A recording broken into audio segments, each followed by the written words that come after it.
One question that I've had so many discussions with colleagues, past and present, about is, would you want to be a billionaire? And a surprising number of people say no. My answer is obviously yes, duh, give me $1 billion. What's the con argument? The general ethical argument that billionaires should not exist.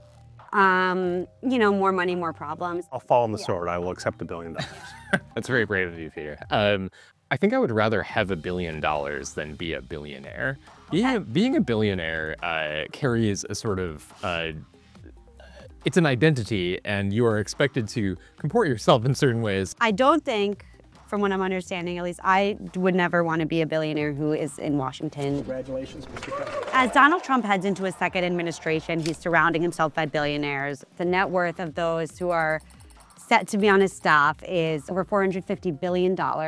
One big question on everyone's mind is, how does this high reward, high risk culture of Silicon Valley in particular meld and mix with Washington and its slow moving bureaucracy? And that's something we're going to talk about today. My name is Madeline Berg. I cover wealth for Business Insider. I'm Peter Kafka. I cover media and tech for Business Insider. I'm Derek Robertson, and I cover emerging tech and the politics of emerging tech for Politico's Digital Future Daily newsletter. We've heard about Elon Musk. Who else is Trump surrounding himself with? David Sachs is probably not a household name unless you spend a lot of time on Twitter and technology. He's an entrepreneur, now a venture capitalist, now a podcast host, was a big backer of Trump during the election, and has been rewarded with a sort of vague title. Basically, he's going to oversee or advise on AI policy.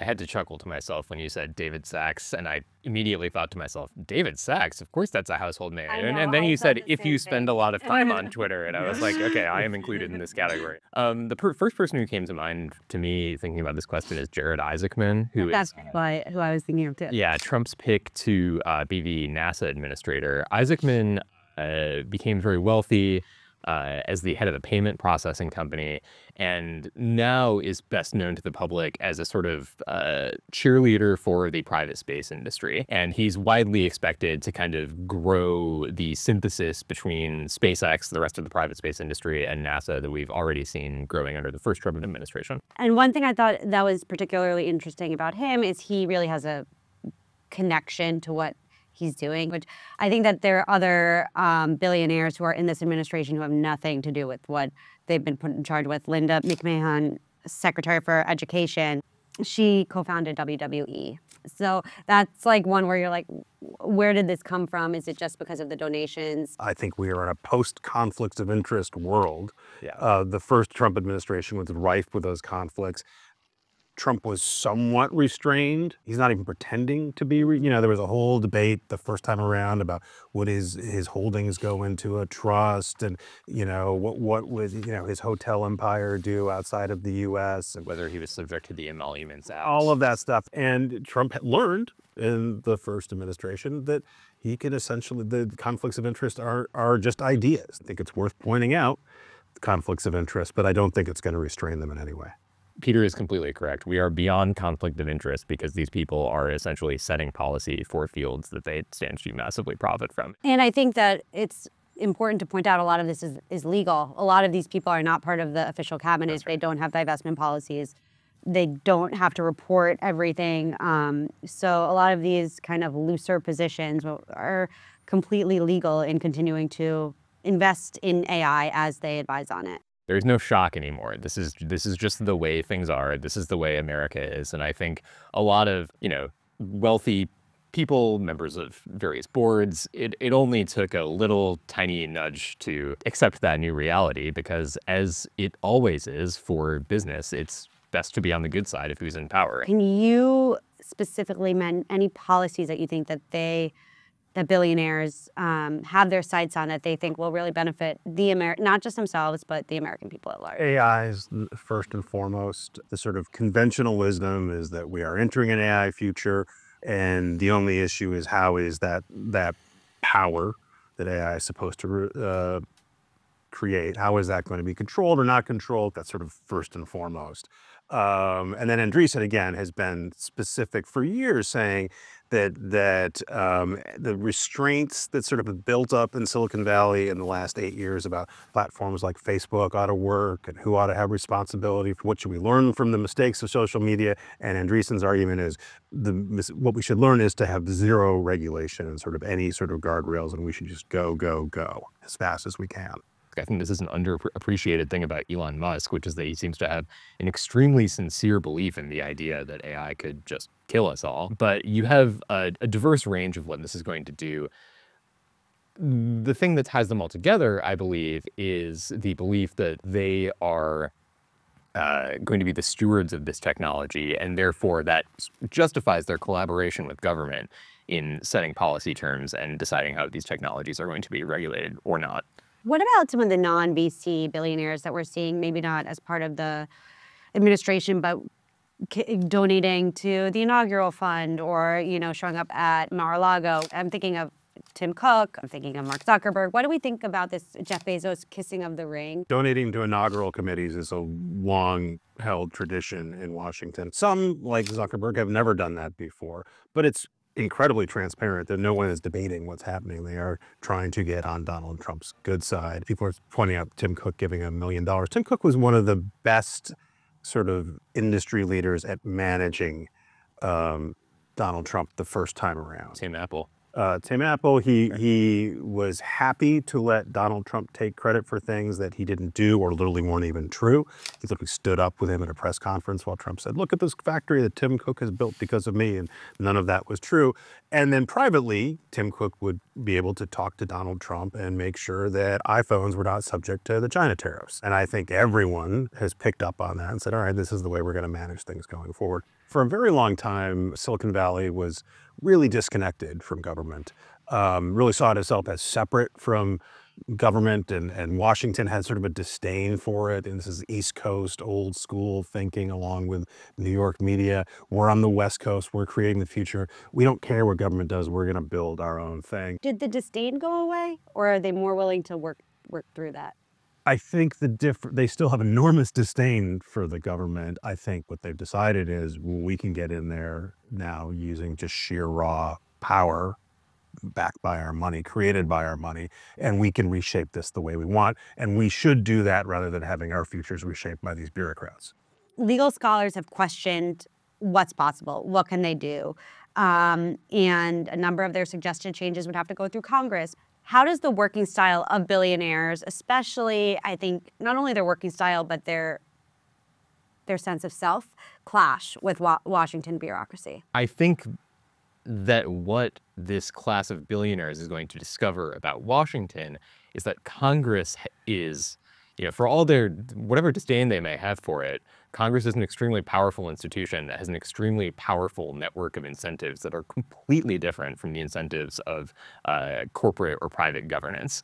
So that's why I think you see them focusing so much on implementing their recommendations through the executive branch, where frankly, they might be making or suggesting a lot of policy be made about subjects that, like we talked about before, Donald Trump doesn't really care that much about. So that avenue is far more conducive to the Silicon Valley mindset than working with Congress. Do you think there is going to be backlash among everyday Americans as we kind of become more aware of the billionaires winning because they're falling in line? Do people feel richer or poorer?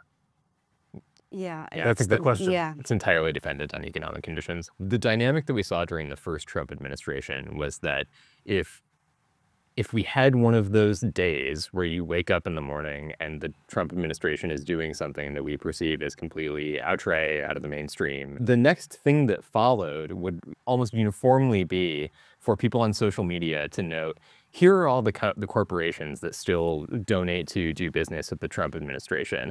Get in their face on social media and tell them that you're not okay with this. And I just don't think that dynamic is going to persist through the second Trump administration. I want to drill down a little bit on specific industries, starting with defense. Trump has appointed Stephen Feinberg, the private equity billionaire, as the deputy defense secretary, and he has significant military and defense interests. The billionaires who have been tapped for military positions. What can we expect their approach to military spending and defense to be? The unique conditions that I have been personally watching or keeping an eye on for the second Trump administration are the efforts among startups and venture capital funded companies to sort of supplant, or if not supplant, at least compete with the major defense contractors, the Lockheed Martins, the Boeings, by developing more sophisticated autonomous systems, surveillance systems, systems that depend on incredibly powerful AI tools. And that is the biggest change to military and defense policy that I anticipate to see under the second Trump administration. And again, Silicon Valley has always been tied to the military and technology. Deep background there. But in recent years, you know, a lot of people, especially ones who made a lot of noise, organizing workers at places like Google, would say, oh, we don't want Google to be involved in any part of military contracting. And I imagine there'll be much less interest in hearing from employees or customers who are angry that Amazon or Microsoft or Google is working with the military and the government. I think there just won't be a lot of room for those complaints. I wanted to move over to health and Derek, ask you what sort of deregulation can we see in spaces related to health technology, and who are the players in the Trump orbit that will have a stake in that? The main thing that comes to mind in the universe that we're talking about right here is Elon Musk's company Neuralink. Neuralink is such a fascinating company because it sits at the intersection of AI, health technology, privacy issues. The idea that you could put a computer chip in your brain that is then collecting, transmitting information, interfacing with AI systems that are data sinks, essentially. That is one that is immensely fraught on every possible regulatory level. And I am fascinated to see what, if any, conflicts arise if Musk uses his proximity to the administration to try to break down some regulatory barriers for such a radical technology. Silicon Valley has been interested in health and medicine for a long time. Today, there's a ton of interest in sort of biohacking and stuff like that, right? Stuff that's on the margins of sort of traditional health and traditional medicine. But there was definitely a period 10 years ago or so where Silicon Valley looked around and said, oh, we've disrupted media and other stuff. What can we go for next? Oh, healthcare, we'll go for that. It's the kind of business we love to take on. Sclerotic, slow moving, no one likes it. We can figure out faster, better ways to disrupt this and essentially hit a brick wall. So moving to crypto, we've seen the price of Bitcoin skyrocket since Trump got elected, and Trump has promised, among his promises, to overhaul the crypto industry and crypto regulations. What kind of policy do you think we can expect to see coming out of this second administration? Crypto is one of these industries that we're talking about where the nascent lobbying network around it is very desperate for. They're always saying, we want regulatory clarity. Give us regulatory clarity. Put some regulations in place that allow us to operate without, fear of liability.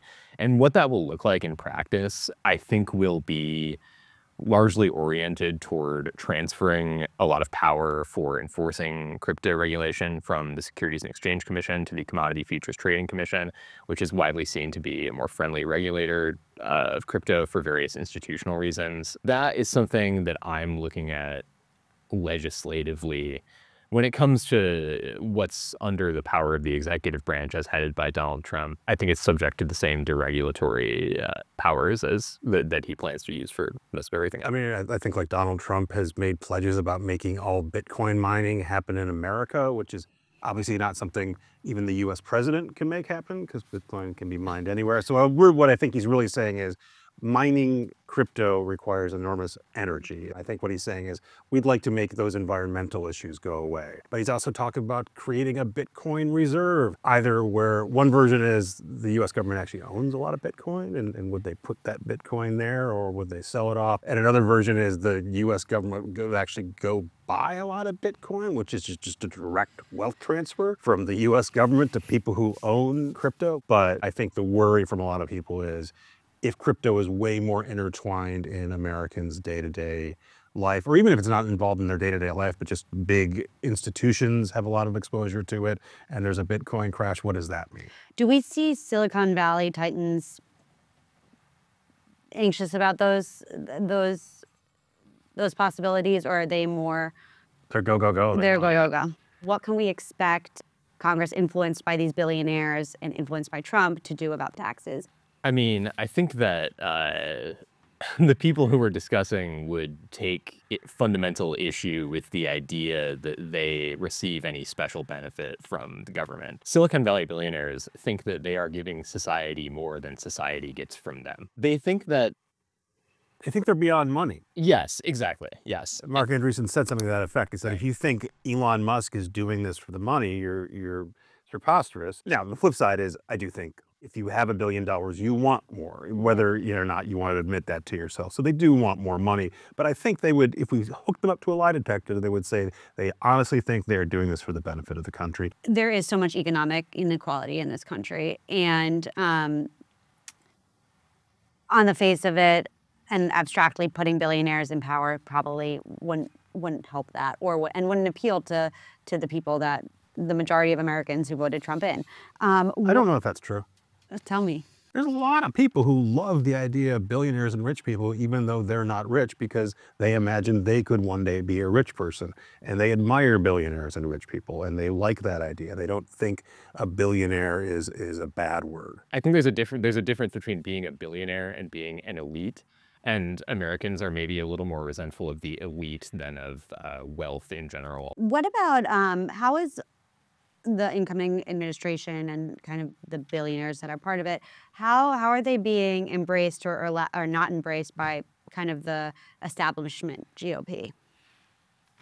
And can you foresee any clashes there? I mean, one interesting thing to watch, less about the GOP and more about the MAGA coalition that elected Donald Trump, is schisms there. But essentially, it's a fight between the Steve Bannon wing of the Trump party and the Elon Musk wing of the Trump party. And to boil it down, for now, Trump said, Elon Musk is the guy I'm going with on this.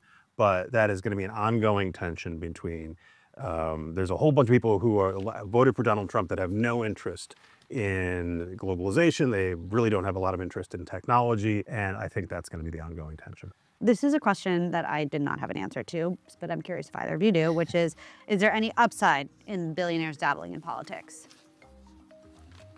I think it's good for citizens to be in politics. We've always had people who have lots of money and power involved in government and policy. This version of it, where it's, there's not even pretending to be embarrassed about it, not even pretending to sort of be off stage, that's new. But I don't think it's a bad idea for people who are successful and smart to participate in government. I agree with that. I think that it's underrated the extent to which, until relatively recently in United States history, we had much stronger guardrails against the extremely wealthy influencing campaigns.